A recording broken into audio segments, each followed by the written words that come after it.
Have you ever wondered what happens when a child's courage challenges a millionaire's pride? A poor black boy asks a paralyzed millionaire, "I can cure you in exchange for your leftovers." She laughs, and then everything changes. Do you really think I would believe some macumba from a slum kid? Victoria Whitmore's voice cuts through the air of the mansion like a cold blade, her steel blue eyes fixed on the 12-year-old boy standing at the service entrance. Daniel Thompson has just made the boldest proposal of his young life. After 3 days of watching that bitter woman in her wheelchair, throwing away entire plates of food while he and his grandmother starve across the street, he had finally gathered the courage to knock on that door. "Ma'am, I wasn't joking," Daniel replies with a calmness that surprises even himself. "I can help you walk again. I just need you to give me the food you're throwing away." Victoria lets out a cruel laugh that echoes through the marble hall. "Listen here, little girl.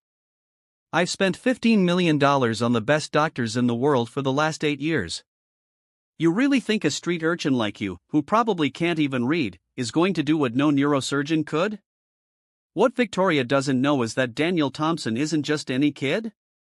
While she looks at him with utter contempt, he studies every detail of the woman who has become a willing prisoner of her own bitterness. His trained eyes, the result of years of caring for his diabetic grandmother, pick up signs that expensive doctors have overlooked.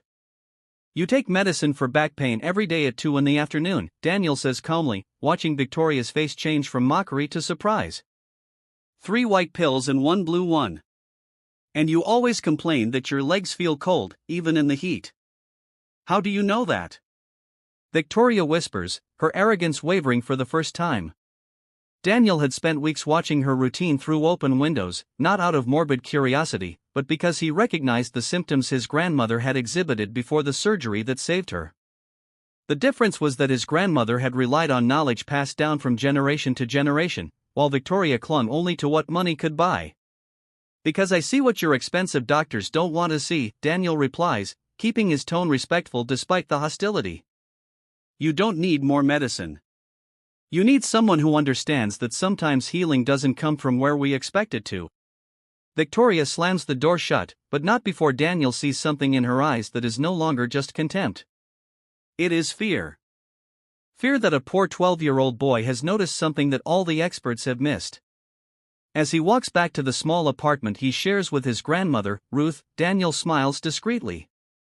Victoria Whitmore has just made her first fatal mistake, completely underestimating someone who has grown up learning that survival requires observation, patience, and a wisdom that money could never buy. What she has no idea is that this slum kid carries the knowledge of 4 generations of healers. And more importantly, he has just discovered exactly what her real problem is.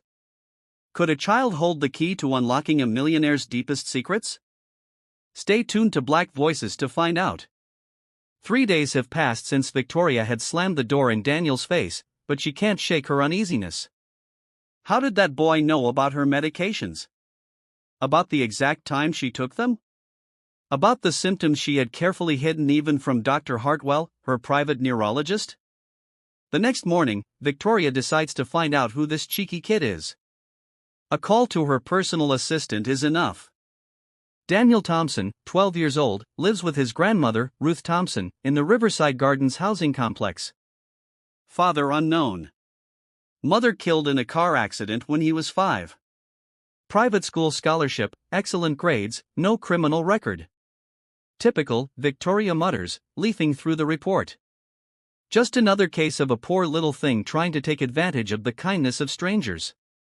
But there is something in the report that bothers her. Ruth Thompson, 73 years old, former hospital employee, retired due to disability after severe diabetes.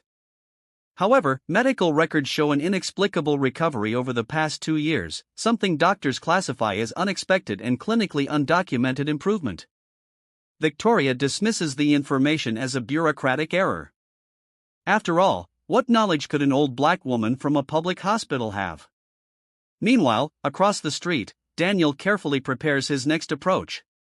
Victoria's reaction has confirmed his suspicions. She isn't really paralyzed. At least not in the way everyone believed. "Grandma," Daniel says, sitting down next to Ruth on the small porch.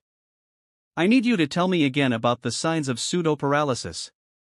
Ruth Thompson had worked for 40 years as a nursing assistant, but her real knowledge comes from a much older lineage. Her great-grandmother had been a midwife and healer in Mississippi, knowledge passed down from mother to daughter through generations.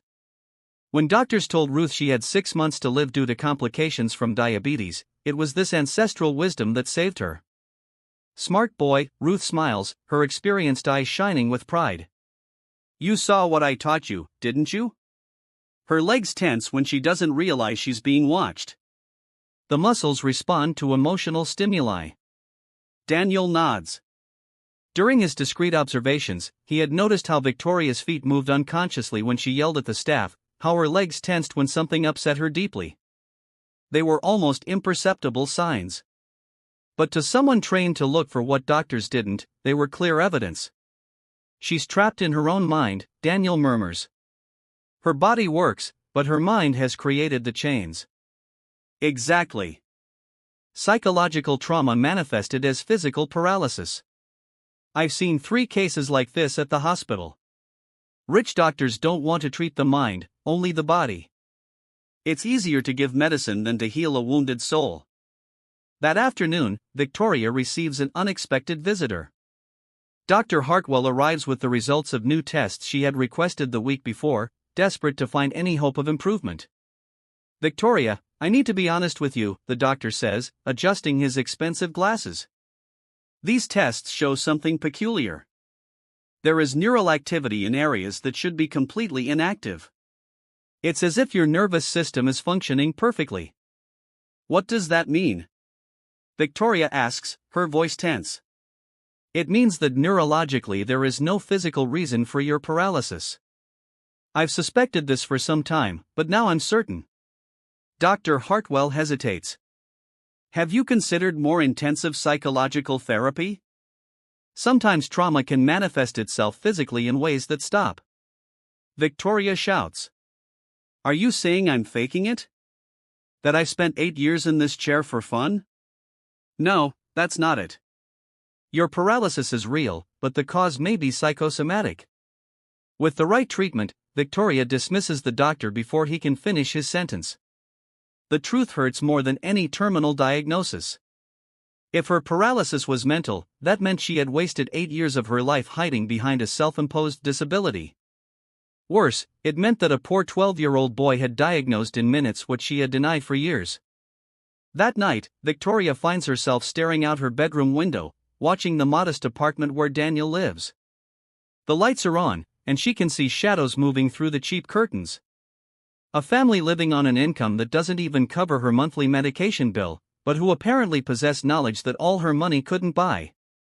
For a moment, Victoria feels something she hasn't felt in years. Humility. And immediately, she chokes it down with renewed anger.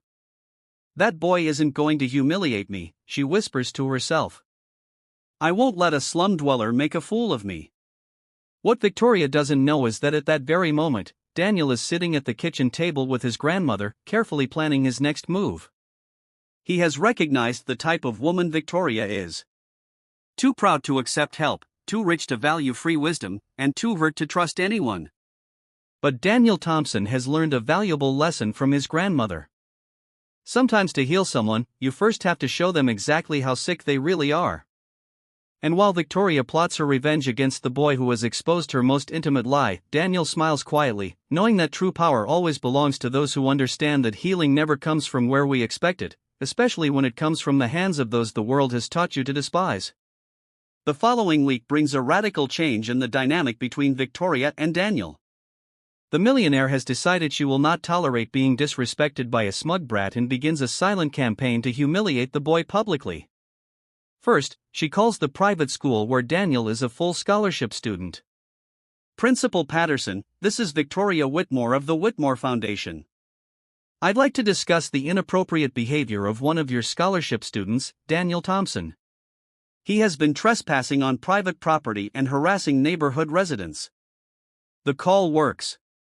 The next day, Daniel is called to the principal's office and warned to stay in his place and not bother the school's benefactors. The threat is clear. One more misstep and he will lose the scholarship that represents his only path to a different future. Victoria also contacts the superintendent of the building where Daniel lives.